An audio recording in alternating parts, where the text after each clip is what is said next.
Hey, what is up everyone? Welcome back to a brand new Roblox, kind of Roblox Studio related, not a Roblox Studio tutorial, but welcome back to a brand new Roblox Studio video. My name is Floppy, and in today's video, we're going to kind of be going over, it's not necessarily going to be a normal video that you guys are used to. This is a very different type of video that I'm doing. I don't often use my face cam in videos, only really in streams. Anyway, so the plan here for today is we're going to be going over how to develop a game in 2024, or also, I don't really know what the title is going to be yet. It's going to be something either how to develop a game in 2024 or stages of developing a Roblox game. Now, this is not your normal type of video on how to create a game in 2024 or 2023. This video is more, how do I say it? More neutral in a way. I'm giving you the tips and the stages of developing a Roblox game so that you can go away from this video after you've watched it and kind of complete those stages and go through it. Because what I tend to see with a lot of these games on how to develop a Roblox game in 2024 or 2023 or 2022 is they all go and say join into the studio, and you first of all want to create an obby, which I personally don't necessarily agree with. I mean, my first ever game was not an obby, and I feel it's a little, just in my opinion, I feel it's a bit wrong to say if you want to create a game, you have to create an obby. I personally don't agree with that, and I feel I would rather give more of a neutral suggestion and more of a neutral opinion on how you can actually develop a game in 2024. But this is just the information that I've gathered and that I have received from me developing the past 4 or 5 years. So we're firstly going to be starting off with the planning of our game. These are the first stages when it comes to developing your game. Now, first of all, you want to come up with your initial plan. And you kind of want to have a little bit of an initial plan or a rough idea on what your game is actually going to be about before you begin developing anything else or hiring people or whatever. You want to know what your game is actually going to be about. So your initial plan could be, okay, I want to create an obby. Okay, but what is going to be in that obby?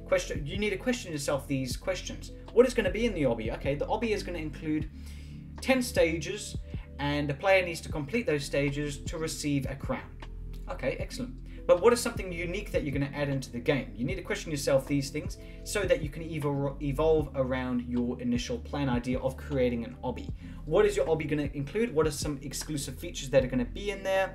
What is the point of the game, the aim of the game, how it will work, how is the player going to be able to get to the other side, etc. You need to come up with a main plan or initial plan of your actual game so that you can progress into the next stage. So once you've come up with your initial plan, for example, let's say we're creating an obby. Excellent. We are creating an obby, and that is our initial plan, and we've kind of thought about the theme. Is it going to be low poly? Is it going to be high poly? Basically, is it going to be cartoony or realistic? What's the point of the game going to be? The point of the game is going to be able to, the player is going to have to reach, or the aim of the game is the player has to reach the end of the obby to receive a crown to then end up on the leaderboard, for example. So that is coming up with your initial plan of your game, and this is a must-do so that you actually know what your game is going to be about. So now coming back to our initial plan idea and what I was meaning about currently trending. Now what I mean by this is it's key when you're developing a game is if you really want and you don't really know what game to develop and you can't come up with your initial plan, have a look what's currently trending and work around that. So for example, let's say obbies are currently trending. If you guys remember, about a year ago now, Obby But Your Bike was, well, it is still quite popular, but Obby But Your Bike was released, and then after Obby But You're on a Bike, or You're Riding a Bike, or whatever it's called, was released, a lot of other Obby But You're Something Else were released. For example, Obby But You're a Rock, Obby But You're a Ball, Obby But You're a Fish was released because of Obby But You're on a Bike. It's just a different variation, and that is a trend. Pretty much everything is a trend. I mean, literally everything. I mean, fidget spinners. Fidget spinners were a trend. I mean, you don't even see them anymore. You look in a shop, you don't find them. They're no longer a trend. Back in maybe 2018, 2019, I think they were pretty much trending. And then I even had one. You know, it was so good. You hold the thing in the middle and you spin it around. You see, it was a trend. It was what everyone was doing at the time. But I mean, when was the last time anyone actually even spoke about a fidget spinner? It could just be because I've got older, but I mean, you just don't hear or see of them anymore. I mean, for example, even another trend is back in my primary school, also known as elementary school, maybe about, I don't know how many, nearly about getting close to about 9 or 8 years ago. People used to love these things called Beyblades. Oh my gosh, they used to rave about them. I never got the fuss. I always used to watch and think they're just weird spinning things around in the circle, and they bring the whole flipping arena to school and they go, you know, and the thing goes round, then it goes flying off that way. That was a trend also. Everything was a trend. So really, sorry, we got a little bit off track there, but basically what I'm meaning is, look what's currently trending. If you don't have an idea of your initial plan, look what's currently trending on the Roblox page. If you see, okay, actually that game right there is doing quite well, okay, let's develop that game. Anyway, so we're going to move on to now planning your ideas. So planning your initial plan that we mentioned just before.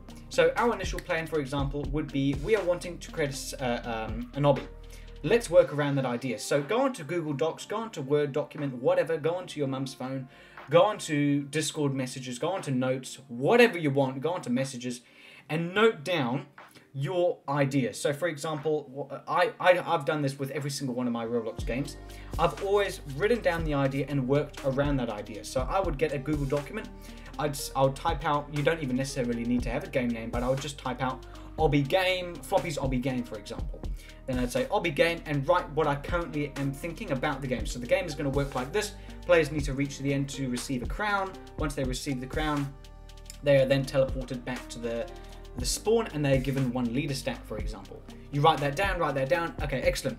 You've written down what you know about the game so far. Go back to the beginning and go over it again and see, okay, what can we actually add to make it a little bit more interesting? Okay, so a player needs to complete the obby to receive, go to the end and receive the crown, and then teleport and get 1 currency. But let's evolve something around that. Let's see what we can come up with around that idea and evolve around that initial idea. So, for example, a player now has to reach the end to get currency. Well, you could say, okay, actually, I want the player to be able to must complete that obby, will be teleported back and then complete it twice to then get currency, for example.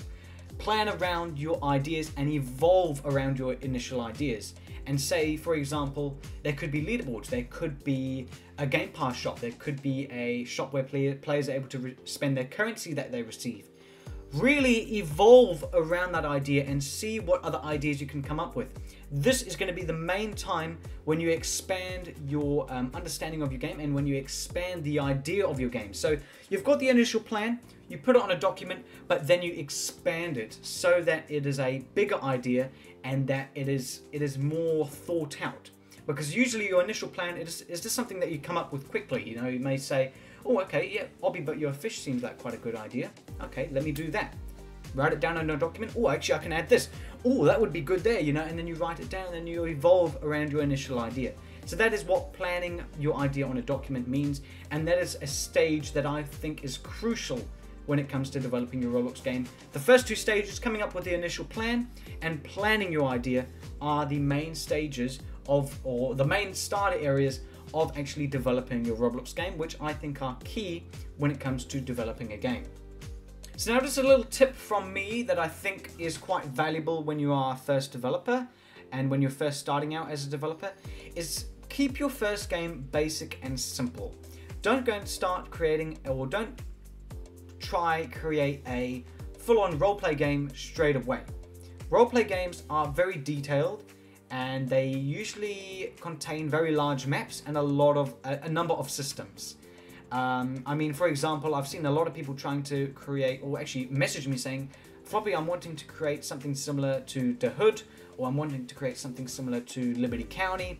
And those types of games contain a number of systems inside of them, and they are very large games. They're not something that you can create in a week.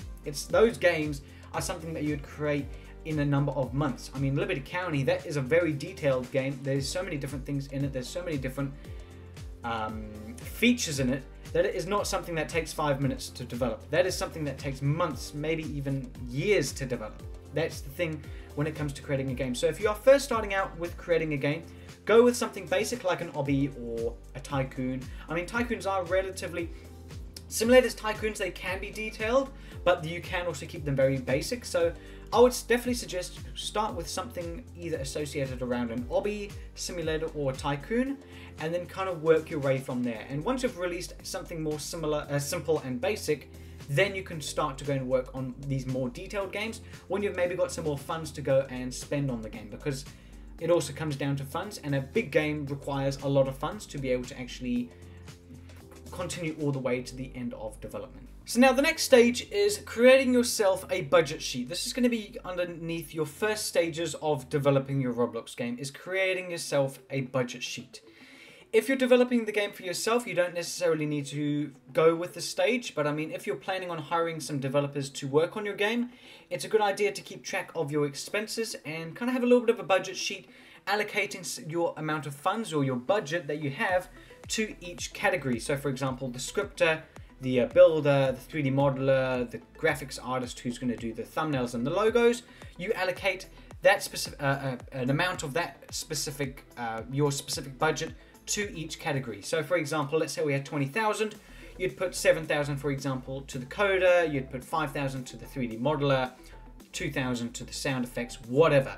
And you kind of just allocate how much Robux you want to spend on each category. You then do that there. If you're hiring a coder, that is probably going to be the most expensive thing, is going to be hiring the coder part.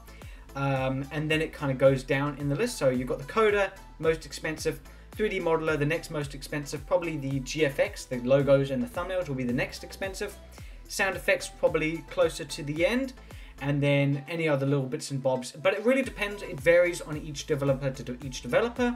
So now once you've gone and created yourself your budget sheet, and you kind of got a little bit of an idea on how much money and how much of your budget you're going to be spending per category, you then want to actually go and find your developers and actually go and hire your developers. So if you're doing it yourself, there again, you don't necessarily need to go and follow these stages. This is just if you are wanting and planning on hiring developers, then this is something that you would need to do because you need to find your developers obviously somehow.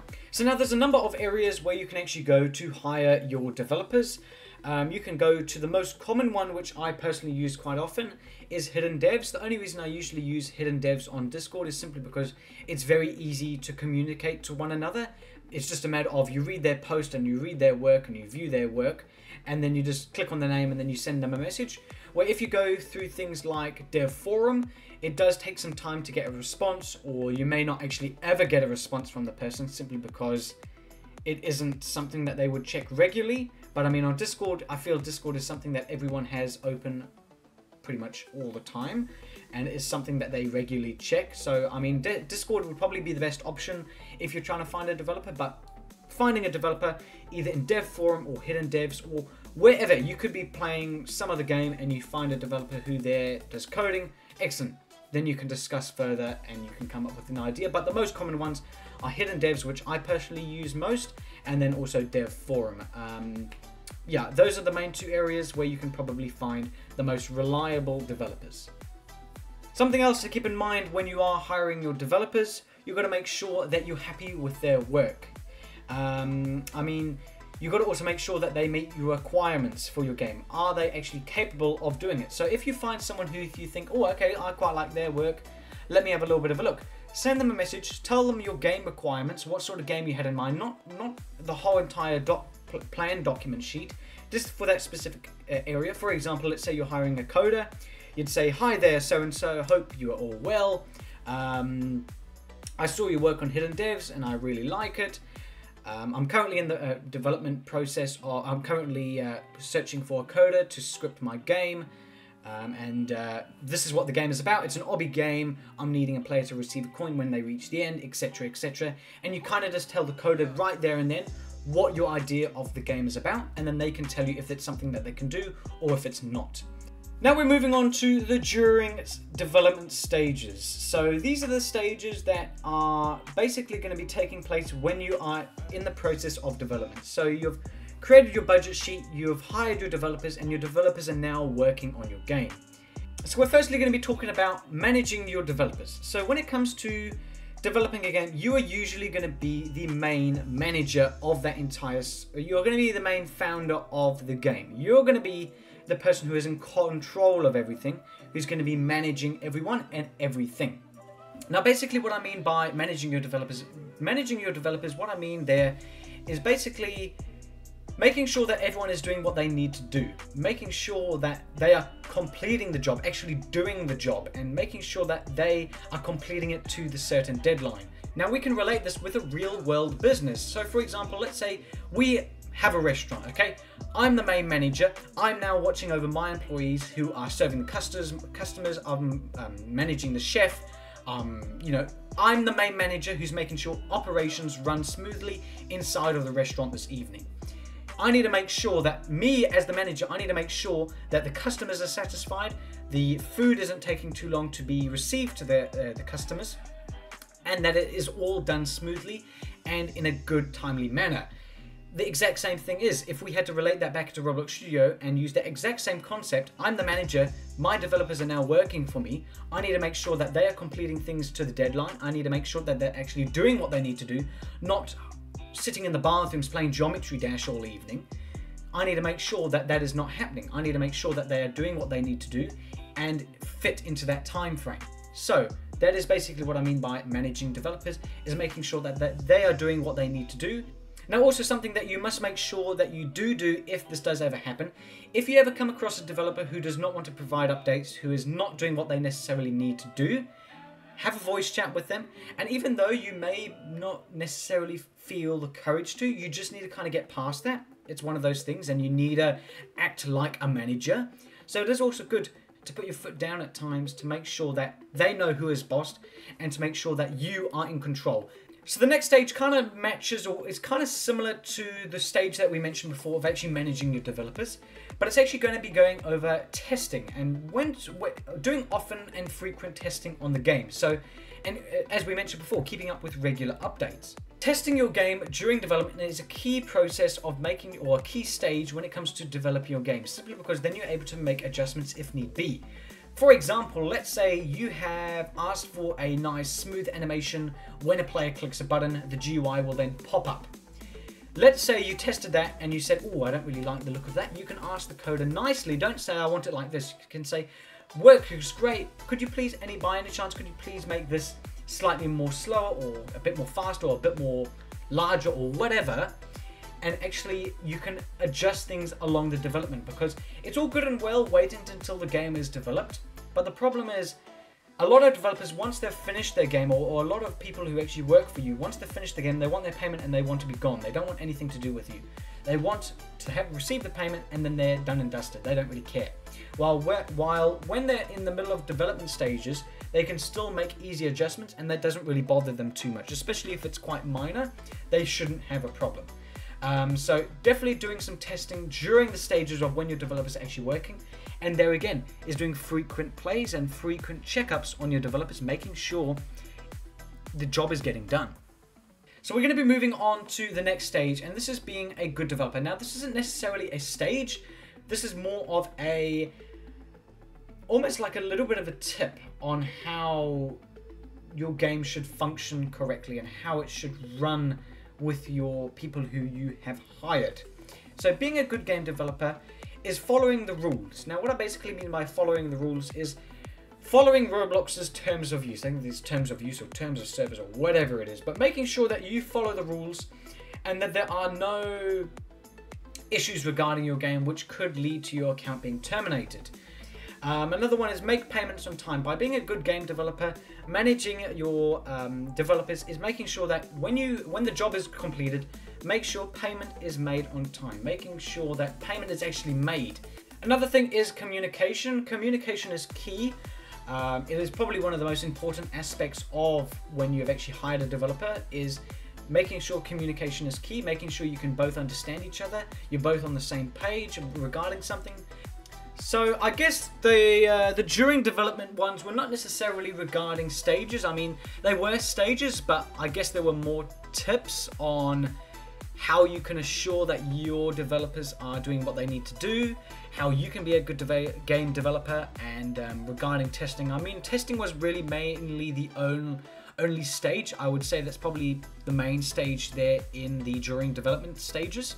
is making sure that you do regular testing to make sure that your developers are needing what they need to do and that you are actually happy with what is actually being produced by these developers. So we're going to move on to the ending stages. I'm just going to have a quick sip of water here. So we're going to move on to the ending stages. This is kind of before we release the actual game.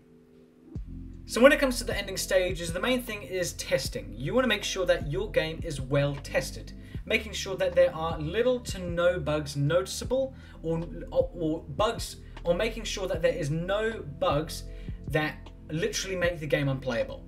The amount of games that have released and have been bugged straight away and as simply is unplayable, there's a lot out there. You know, so before you even develop your game, is you need to make sure that there are little to no bugs that even occur in your game and that it all runs smoothly. Now, so testing is the main key stage there, is testing your game plenty of times, doing the game for yourself and making sure that you are happy with the end result and you are happy that there are no issues and there are no noticeable bugs that could happen or could affect how gameplay runs for a player who is playing your game. Now, the next stage is planning future updates already. Now, what I mean by this is basically plan your future updates for your game. If you do plan to have updates in your game, already plan them. Make sure that you kind of know what is going to happen. Simply because when you go and release the game, people are going to usually want an update that next weekend or in 2 weeks' time. They're going to want it to, they're going to want to hope that there's going to be more to the game. So if you're going to update your game, make sure that you plan your future updates. Simply because it saves you from having to rush the updates within 2 weeks. I mean, for example, I did this one time with my Fish Magnet Simulator. Is I already had the first 2 updates done by the time the game was actually ready to release. So before my simulator game released, the first 2 updates were already done, so that we are never actually really rushed for an update, and so that we can spend more time on future updates and making sure that they are bug free and that they work correctly than if we were limited to only 2 weeks per update or a week per update. So the next one is sponsoring, or kind of coming up with how you're actually going to advertise your game. This is kind of a separate stage on its own, simply because you kind of also need to plan on how you are planning on advertising and getting players into your game. It is probably the most crucial thing when it comes to creating your game, is actually getting players in your game, because you've just gone and developed this beautiful game. Now you planned it, you got the developers, you paid your developers, everything's all well, but now you actually need to think, okay, I've got my game here, it's all ready to go, but how do I advertise it? How am I going to get players into the game? Because the chance of you ever releasing a game on Roblox and simply it just getting popular just by you clicking publish and release and publish to Roblox and make it public, it's very rare. I don't think I've actually ever seen a game get popular just by it being on the Roblox platform. There has always had to be some sort of YouTuber who's either gone and played it and got it popular, a TikTok video, via sponsorships. There's a number of ways on how you can advertise your game, but it is very rare to see a game ever get popular just by you publishing it to Roblox and doing nothing else to it. That's why sponsoring and advertising is actually a key part of when it comes to releasing a game. The most common way of advertising at the present moment is via sponsors. I did a video prior, maybe about a couple months, start of this year actually, I think it was. Gosh, I can't believe we're already in the 4th month of the year. In the start of the year, we went over how to advertise your game on Roblox, where we interviewed someone who has made a number of Roblox games, and he gave us some tips on how to actually sponsor your game well. Although it isn't necessarily very beginner friendly. I mean, we did mention quite a lot of high costs, but I do plan to make another video regarding that, on how you can sponsor your game for completely free. But that will come later on. But basically, how are you going to advertise your game? How are you going to get the players into the game? Are you going to do it by Roblox ads? Are you going to do it by sponsoring? Are you going to do it by TikTok? Are you going to do it by YouTubers? What are you going to do to advertise your Roblox game? And that's definitely something that is crucial and is definitely needed to be thought out when it comes to developing your game. The next stage is creating your thumbnails and logos. Now this is kind of relating back to our first stages of our development of our game, of actually hiring our developers. But usually you'd get your thumbnails and logos done all closer to the end of the game once everything's been completed. And then you can kind of create your thumbnails and logos around your end finished game. So these thumbnails and logos are going to be need to be high quality. Simply because these are going to be the images that the player sees before they actually enter the game and actually play the game. Because there is simply no way of a player seeing what the game is like unless they play the game. So you need to be able to grab that player's attention from your logo or thumbnail and actually make them play the game. Your thumbnail and logo are the main things that will attract players to your game if you're doing sponsors, if you're doing advertisements. Thumbnails and logos are the most important thing when it comes to finalizing and finishing off your game, is simply because they are the main attraction which bring in the players. So that is pretty much it regarding the main stages of actually creating your game, but I do have a couple final tips that I would like to share with you guys, to the people who have watched to the end of the video. I feel a lot of people would have maybe clicked off the video by now because they either got bored or they kind of thought, okay, it's getting to the end now, let me go. But these are for the people who have watched all the way to the end. So I thought I'd give you guys a little something special if you have watched all the way to the end. So thank you. Please do let me know if you've watched the end. I'd appreciate it to say you watched to the end, and I'll give you a heart there. But thank you so much. I really do appreciate it. But let's get over to some of the main tips and the most important tips that I would love to share with you guys, which I feel are the main tips and the best tips I could possibly ever give to anyone starting out. So the first tip is making sure I profit as much as possible. Now, this is pretty self-explanatory, and I mean, when you're creating a game, you want to make sure that you profit as much as possible. But by this, and I feel what a lot of people get sucked up in is they tend to pay people in percentages. Basically meaning, when the game is released, they're going to receive 20% of the total game revenue. I can understand you can do this if you don't have the funds to hire all your developers. You can do that. But personally, I would suggest to you find any way possible to make sure that you limit the amount of people that are taking a percentage of your game's revenue. Simply because the more revenue you can gather and you can create, the better. So making sure that you can profit as much as possible is key. My biggest tip here is making sure that you limit the amount of developers who are taking a percentage of your game revenue. The amount of times I've seen people end up only with like 10% of the game revenue after they've paid every single other person.